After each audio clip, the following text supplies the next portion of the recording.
네, 9월 17일 새벽 기도회를 시작하겠습니다. 우리 다 함께 찬송가 359장 천성을 향해 가는 성도들아 함께 부르시겠습니다.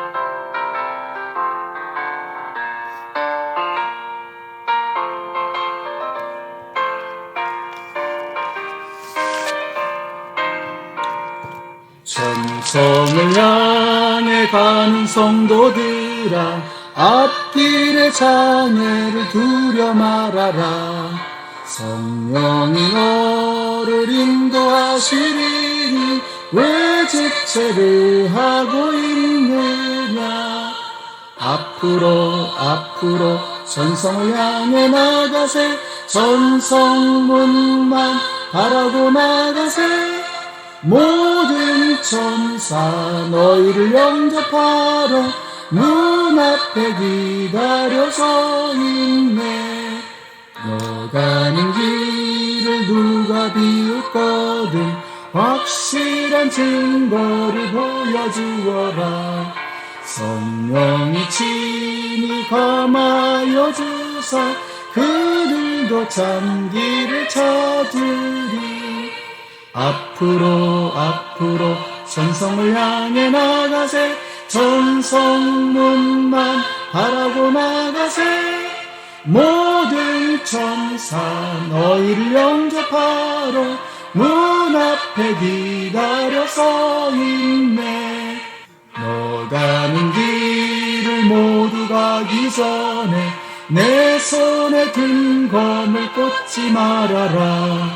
저마귀 흉계 모두 깨트리고 끝까지 잘 싸워 이겨라. 앞으로 전성을 향해 나가세. 전성문만 바라고 나가세. 모든 천사 너희를 영접하러 문 앞에 기다려 서 있네. 아멘. 오늘 우리에게 주시는 하나님의 말씀은 고린도전서 8장의 말씀입니다. 그 중에서 10절부터 13절까지의 말씀을 읽겠습니다. 지식이 있는 당신이 우상의 신당에 앉아서 먹고 있는 것을 어떤 사람이 보면 그가 약한 사람일지라도 그 양심에 용기가 생겨서 우상에게 바친 고기를 먹게 되지 않겠습니까? 그러면 그 약한 사람은 당신의 지식 때문에 망하는 것입니다. 그리스도께서는 그 약한 신도를 위하여 죽으셨습니다. 이렇게 여러분이 형제 자매들에게 죄를 짓고 그들의 약한 양심을 상하게 하는 것은 그리스도께 죄를 짓는 것입니다. 그러므로 음식이 내 형제를 걸어서 넘어지게 하는 것이라면 그가 걸려서 넘어지지 않게 하기 위해서 나는 평생 고기를 먹지 않겠습니다. 아멘. 네, 오늘 고린도전서 8장의 말씀을 함께 보도록 하겠습니다. 이 8장부터 10장까지는 이 우상에게 바쳐진 제물을 먹는 문제에 관한 말씀입니다. 당시 고린도에는 우상 숭배가 만연해 있었습니다. 항구 도시로서 음란하고 타락한 환경이었고 수많은 우상 숭배가 횡행하고 있었습니다. 자, 우상 숭배가 만연해 있으니 당연히 우상 숭배에 필요한 재물도 넘쳐났을 것입니다. 이것이 신전의 사제들에게 이제 배분이 되게 되는데 그 사제들은 자기에게 필요한 만큼을 취하고 나머지는 시장에 내다 팔게 되는 것이죠. 자, 그러니까 시중에는 우상 제물로 바쳐졌던 고기와 일반 고기가 함께 뒤섞여지는 이런 상황이 되었던 것입니다. 그래서 성도들은 여기에 대해서 혼란스러울 수밖에 없었던 것입니다. 자연스럽게 교인들 간에 우상에게 바쳐졌던 그 고기를 먹어도 되느냐 마느냐 하는 이런 논쟁이 대두되게 되었던 것입니다. 바울은 이 문제에 대해서 먼저 큰 그림을 보여주고 있습니다. 그렇죠. 우리가 어떤 문제를 해결하려면 그리고 그 문제의 본질을 파악하려면 큰 그림을 먼저 이해하는 것이 굉장히 중요합니다. 그래서 4절에 보시면 우리가 알기로는 세상에 우상이라는 것은 아무것도 아니고, 그러니까 우상은 아무것도 아니라는 거예요. 그리고 오직 하나님 한 분밖에는 신이 없습니다. 이게 바울이 그리는 큰 그림입니다. 하나님만이 참신이시고 하나님 이외에는 다른 신은 없다는 거예요. 그래서 세상의 우상이라고 하는 것은 정말 아무것도 아니다라고 이렇게 이야기를 해주고 있는 것입니다. 여러분, 우상은 거짓이고 허상입니다. 그것은 인간이 만들어낸 허망한 것입니다. 신기루와 같은 것입니다. 실체가 아니라는 거죠. 그래서 5절에 보시면 이른바 신이라는 것들이 하늘에든 땅에든 있다고 칩시다. 없지만 그렇다고 치자는 거죠. 그러면 많은 신과 많은 주가 있을 것 같습니다. 그러나 우리에게는 아버지가 되시는 하나님 한 분이 계실 뿐입니다. 자, 그러니까 한마디로 우상은 일종의 착시 효과라는 겁니다. 있는 것처럼 보이지만 사실상은 존재하지 않는 거죠. 착시 효과라는 거죠. 우리의 눈을 속이는 것이다. 예전에 그런 얘기를 들었습니다. 제주도에 가면 도깨비길이라는 게 있다는 거예요. 그래서 마치 오르막길 같이 보이지만 실제로는 내리막길이라는 거죠. 그래서 한 3도 정도가 기울어진 내리막길이라는 거예요. 그러니까 그 착시 효과를 일으켜서 올라가는 것처럼 보이지만 실질적으로는 내려가는 길이다라고 하는 것이죠. 이런 착시 효과를 일으키는 것이 바로 우상 숭배와 같다라는 것입니다. 실제로는 존재하지 않는 겁니다. 근데 있는 것처럼 보이는 것이죠. 자, 여기에 속고 있다라고 하는 것입니다. 근데 구약 성경에 보면 이스라엘이 그랬어요. 말도 안 되는 것들에 그들의 마음을 빼앗기는 거죠. 착시 효과에 속아서 넘어가는 것입니다. 그래서 수많은 우상들을 섬겼습니다. 금으로 송아지를 만들어서 하나님이라고 부르고 바알과 아세라와 같은 그런 우상들을 섬기고 돌상, 석상, 목상, 동상 이런 것들을 만들어서 그걸 하나님처럼 떠받드는 거예요. 이게 다 속는 일이다. 속는 겁니다. 이게 착시 효과를 일으켰고 그것에 대해서 속아 넘어가는 것입니다. 우리도 그렇죠. 우리 성도님들 이 땅을 살아가는 이 시대를 살아가는 우리도 마찬가지입니다. 돈이 하나님 같아요. 그리고 우리가 여기서 영원토록 정말 세세토록 살 것 같은 그런 착각을 일으킵니다. 그러나 우리의 심장은 언젠가는 멈출 것이고 이 땅에 있는 그 어떤 것도 정말 하나님은 한 분밖에 안 계시는 거예요. 그 어떤 것도 진짜 하나님은 없는 것입니다. 하나님은 오직 한 분이십니다. 근데 우리가 이걸 보지 못하고 착각 속에 속아 넘어간다는 거예요. 그래서 내가 지금 하나님처럼 여기고 있는 게 도대체 뭔가 하는 것을 꿰뚫어 보는 것이 중요합니다. 우리가 기도를 통해서 그리고 매 주일마다 함께 드리는 예배를 통해서 우리가 우리의 마음속에 분명하게 새겨야 하는 것이 뭐냐?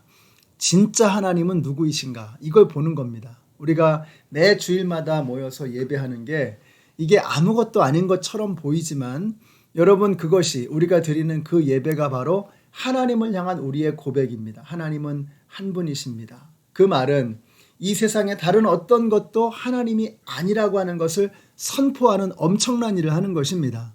우리 성도님들이 매 주일마다 드리는 예배를 통해서 우리가 매일매일 성경을 읽으면서 묵상하며 기도하며 살아가는 그 하루하루의 삶을 통해서 하나님은 한 분이시고 세상에 그 어떤 것도 하나님이 아니다라고 하는 것을 담대하게 선포할 수 있는 우리 성도님들이 되시기를 바랍니다.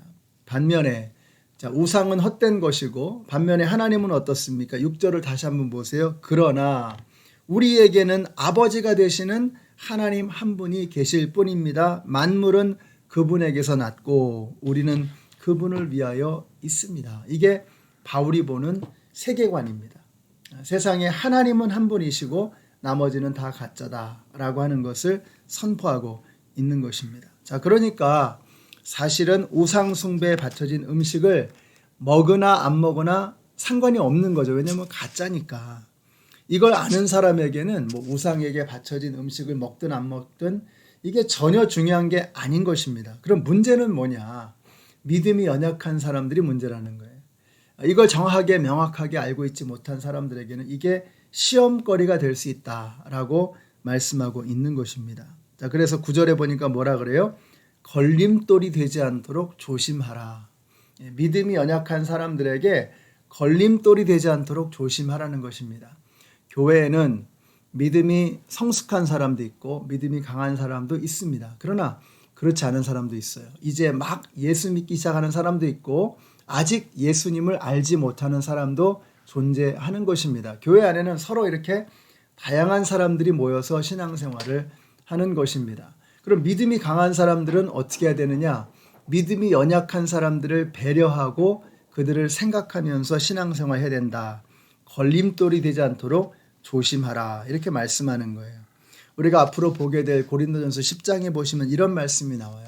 모든 것이 가하나 유익한 것이 아니고 모든 것이 가하나 모든 것이 덕을 세우는 것이 아니다. 다 가합니다. 그렇지만 다 유익한 게 아니고 다 덕을 세우는 일이 아니라는 거예요. 누구든지 자기의 유익을 구하지 말고 남의 유익을 구하라. 이렇게 사도 바울은 말씀하고 있습니다. 이게 바로 답입니다. 자, 우상 숭배의 제물 먹어도 상관없습니다. 그러나 그것이 다른 누군가에게 믿음의 걸림돌이 되고 다른 사람들의 마음을 시험에 들게 하는 것이라면 사도 바울은 뭐라고 얘기하는 거예요? 나는 평생 고기를 끊어버릴 수도 있다. 여러분 그 당시 요즘에 하면 먹을 게 많잖아요. 근데 그 당시에 고기는 사람들이 먹을 수 있는 최고의 음식입니다. 근데 그런 최고의 음식을 내가 평생토록 포기할 수 있다는 거예요. 뭘 위해서? 영혼 구원을 위해서.